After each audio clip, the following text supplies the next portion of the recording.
Good evening, everyone. Up first, the 12 News I-team is uncovering explosive new facts in the Hacienda healthcare rape case. It involves an incapacitated woman giving birth at the Phoenix facility.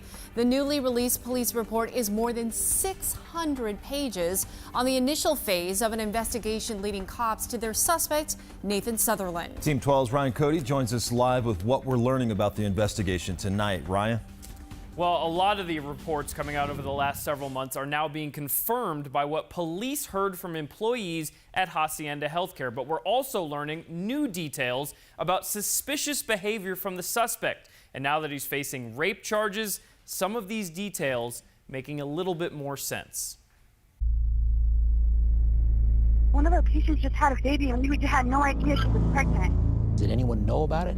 I can't answer that question. How could this have been missed? We have developmentally disabled patients there. I can't wrap my brain around how that's even a possibility. By now, most of you know the story. An incapacitated woman gives birth at this specialty care facility in South Phoenix. Cops immediately launching an investigation because the only logical explanation is sexual assault.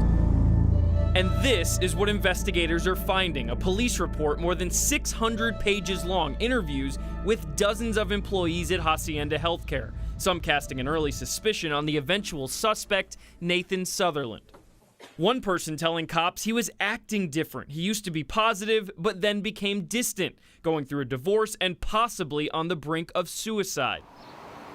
Another employee saying Sutherland would say, quote, "Pray for me, and I'm hoping for a miracle." All of this in the weeks leading up to the patient giving birth. We had no idea this person was pregnant.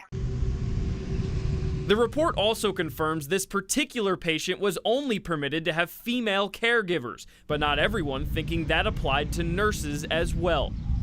Overall, shock from the employees, but several details helping cops narrow in on Nathan Sutherland, who is now awaiting trial for rape.